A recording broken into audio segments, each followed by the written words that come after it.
What does Krypto say before he flies off? Pup, pup, and away.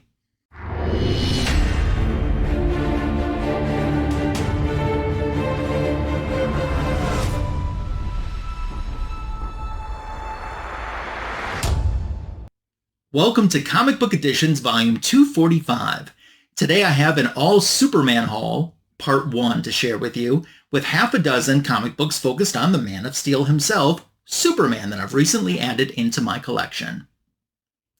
I don't know if this is like it where you're at, but I do feel the excitement for the Superman Legacy film. Like many DC and Superman fans, I just want a good film. I think that's a consistent thing that I've heard from folks. Just want a good movie. And I'm going into it with the benefit of the doubt that that's what I'm going to get. And finally, after all of this hype, after all of the anticipation, the movie comes out this week. I have tickets for Thursday's IMAX fan premiere event. So that's going to be my first opportunity to see it this week, Thursday at 6 o'clock. And I look forward to getting the chance to talk with you about that. I have been doing, in preparation for this huge, hopefully, summer blockbuster film, a lot of Superman coverage on my channel, including this past weekend on Fanboys Live and the Retro Review. That's the greatest DC Comics show on YouTube. You can find it on my channel, 7:15 p.m. Central, 8:15 p.m. Eastern. Silver-haired Bronze Age Babe was on with myself and Signature King, and she picked out a great Superman story, or 3 issues of a storyline from the Bronze Age that we retro reviewed. If you missed that, you can find that on the Rewind. Superman again will be the focus for this upcoming week's Fanboys Live and the Retro Review, so make plans to join us for that. My back issue of the week YouTube short, I picked a DC Comics Presents team-up between Superman and Supergirl, because Supergirl's rumored to be making an appearance in the film, and I thought this would be a fun book to take another look at, with the 2 Kryptonian cousins getting together shortly before Crisis on Infinite Earths. It's a fun story. You can learn about this comic book in that short, which is currently on my channel, and look for more Superman being featured next week as the back issue of the week. I love doing those back issue of the week YouTube shorts. And before I get started showing comic books, I do want to say if you're not subscribed to my channel right now, I certainly would appreciate it because I'm on the road to 1K.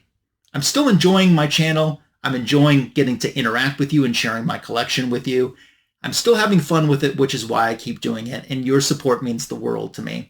Giving this video a thumbs up, a heart, a like is a great way to show support. Sharing this channel and this video with someone else is another great way to show support. And at the end of today's video, I'll be asking for your comments because I love reading them as they're welcomed and appreciated.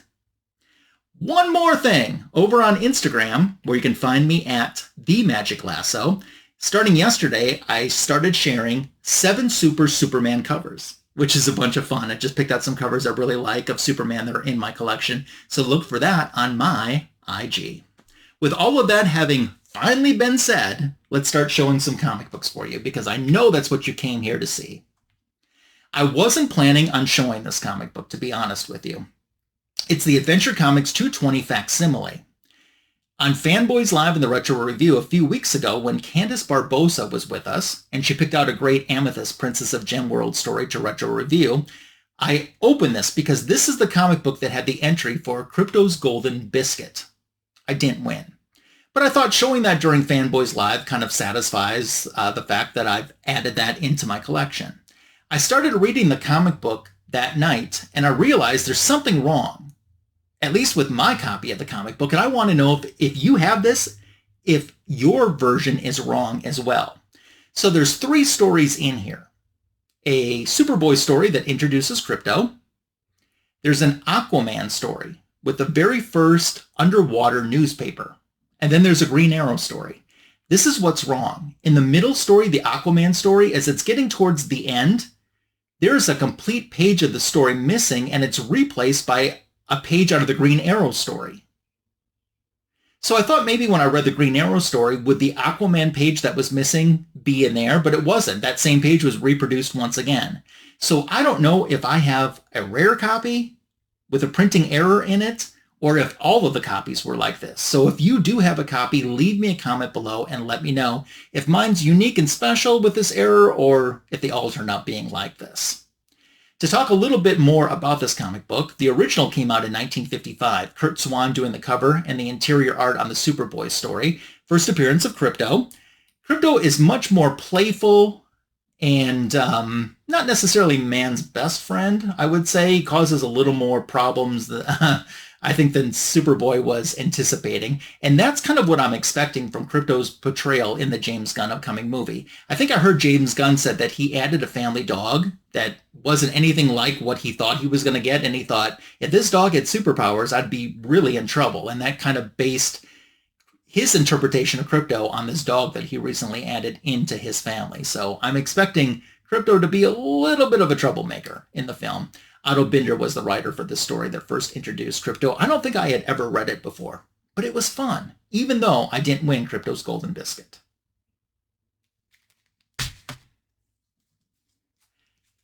I started really making the decision that I was going to collect the Trinity series of comic books when Robb Boswell AOK'd me a whole bunch of them in Comic Book Editions Volume 143. Trinity is really cool. It's there's 2 volumes of it, I believe, and this is from Volume 1, 2008. Andy Kubert did this cover. Kurt Busiek was the writer, and interior artist is Mark Bagley. All of the covers connect, meaning like they would do 3 that would all connect with spotlighting one of the Trinity members. And then they would do, 3 more different covers that all connected. And also the trade dress. They would always bring a different character's trade dress more forward. And I thought that was a unique way to do this as well. I haven't read this issue yet. I haven't really read a lot of my Trinity comic books, but now, especially now that the weather's nice, if not at times a little bit too hot, I want to sit out on my patio, like on some weekend, and start reading these Trinity comic books and enjoying them. What I do know about this issue, there's 2 stories in there. The first story, the main story, with Trinity is a minor key for the first appearance of Swashbuckler. Then there's a second story with Oracle, Nightwing, and Robin, and they're taking on Joker and Penguin. Crumbs in the Forest is the name of the story, and that title is said by Sergeant Steele in the first story, and then it's thought by Barbara Gordon in the second story. So I kind of like the way that they weaved the title into both stories. I thought that was pretty clever. Be looking for more Trinity comic books that I'm going to be adding into my collection in future comic book edition videos. Since we're talking about the Trinity, this is technically a Wonder Woman comic book, but it goes back to one of our more recent and last movie adaptations of Superman, the Henry Cavill. This is Batman vs. Superman. So Wonder Woman Volume 4, Issue 50 from 2016 is the comic book. This was a blind bag pull. So the blind bag looked like this. There were 3 different versions that you could pull from this blind bag. And it was the same art. It was just a matter of how it was colored. This version is the full variant. But they had a fade variant and they had a spotlight variant. And the fade and the spotlight variant I showed in my Comic Book Editions Volume 152 video. Originally, when this comic book came out in 2016, I just bought 1 copy of it and kept it in the blind bag and never opened it. And since Wonder Woman wasn't on the cover, I was pretty content with just having that satisfy. But as I've become a little more obsessed with my collecting and becoming a completist on the Wonder Woman title, I thought, no, I want to make sure, even though Wonder Woman's not on the cover, that I have every variant from her title. So that's why I went back and picked this one up from this anniversary issue and just made sure that I had all 3 versions of it. Just to check mark that CLZ and make it look even prettier. Here's something definitely much more recent. I'm not sure if I should be holding this book like this, or yeah, probably should be holding it more like this. So this is Superman Volume 6, Issue 16 from last year, 2024. I picked it up primarily because I really wanted to collect all of these Garcia-Lopez variant covers. They did a whole theme with those, and they took these images from the DC Comics Style Guide facsimile that was released last year, which incidentally, sometime on my channel, probably next month, you're going to see something about that style guide on my channel. I've already shown it in the past, but there's something else about the style guide, and my copy of it that has recently changed. So I'll be sharing that with you probably next month, like I said. I just bought it because I wanted to be a completist and get all of the different covers. And I loved how they showed the character full on, a side profile, and then a back profile. And I thought that was pretty cool. But when I read the story, I really enjoyed it. It's an absolute power tie-in. So Superman is powerless at this point. He's teaming up with Zatanna for the beginning of a quest. Story really intrigued me. Also, the Fortress of Solitude becomes a refuge for the survivors of Amanda Waller's Amazo robots. I liked the story so much that I ended up picking up the next issue because I wanted to see how it continued. And spoiler, you'll be seeing it next week on Superman Part 2 Comic Book Editions 246 video. So be looking for that. But in the meantime, I am happy to, and I did end up getting all of these Garcia-Lopez variant covers that they did for that special month when they were promoting the style guide. And it's even better when you buy a comic book because you want the cover and then you end up reading the story and you're like, oh, I really like the story. So to me, it makes it even sweeter. I want to show you some vintage stuff, and these last two books I'm going to show you I picked up from Half Price Books. World's Finest Volume 1, Issue 273 was published in 1981. Here we have Ross Andru as the cover artist with Dick Giordano on those inks. Weapons Master has stolen some stuff from the Fortress of Solitude, and Superman and Batman are there trying to figure out exactly what he might have took. Superman shows Batman this power changer, that machine that he had made, which means if he's exposed to gold K, it could restore his powers. The machine also has the ability to give someone who doesn't have superpowers for a brief time period, but it will end up killing them within a few hours.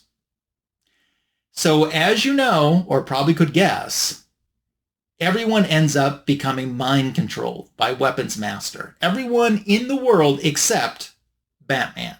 So he goes and uses this new machine and gets his superpowers so he can try to solve everything, and then he's fighting the clock to make sure that he can somehow get restored and not face his death from this power changer machine that after using it for several hours of having the superpowers will kill you. So that's the focus of the main story here.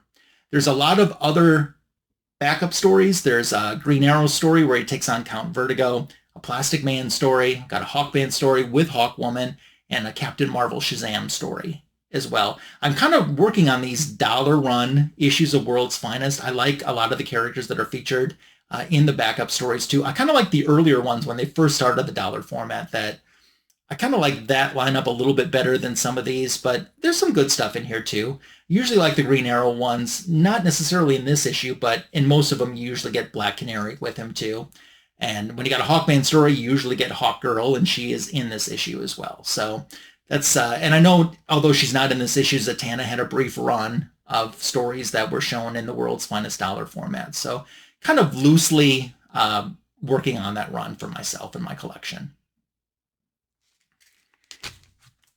And then we'll wrap up today's Superman Part 1 haul with some Bronze Age Superman's Girlfriend, Lois Lane. This is issue 120 from 1972. This time it's just Dick Giordano all by himself on the cover. Warner Roth doing the interior art on the new original Lois story, and Cary Bates, the writer. I found this at a Half Price Books, as I mentioned, like the last book.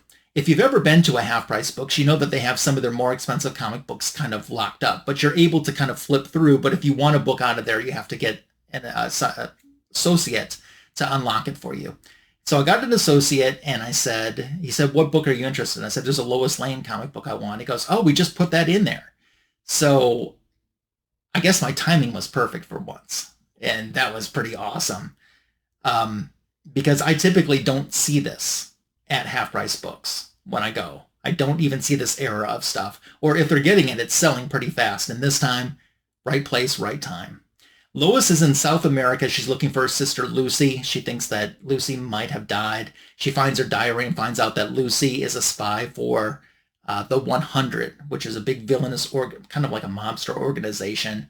Kind of like a little bit like DC's version of Hydra over at Marvel. So, And Superman is there to get her out of a little bit of trouble, but she doesn't leave with him because she's too distraught over believing that Lucy had died.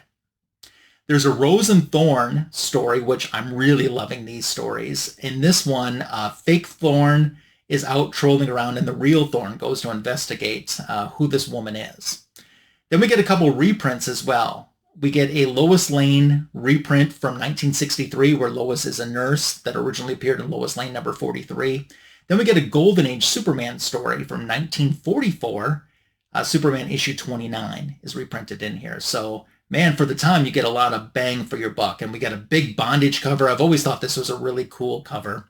I'm kind of collecting Superman's girlfriend Lois Lane backwards, from like the end of her series before it merged into Superman Family back to like issue 100-ish or so, give or take a little bit. And that's kind of what I'm working on. And next week in our Superman Haul Part 2, you're going to see some more Superman's girlfriend, Lois Lane. So for now, that's what I have for you. What did you think? Looking for any of these books? Have any of these books in your collection? Let's dialogue about that in the comment section below. Those comments are welcomed, encouraged, and appreciated. Going to go see the Superman movie? Let me know when you're going to go see it. I can't wait to talk about this with you, and I'm just hoping for a great movie. Just hoping for a really good movie. So, until we get the chance to hang on Fanboys Live in the Retro Review this upcoming weekend, where I will have already seen the movie by that time, and I'll try to be really good about not giving any spoilers or anything, thank you for making it to the end of today's video. I hope you have a happy, healthy, safe, and super week, and I'll catch you soon. Take care.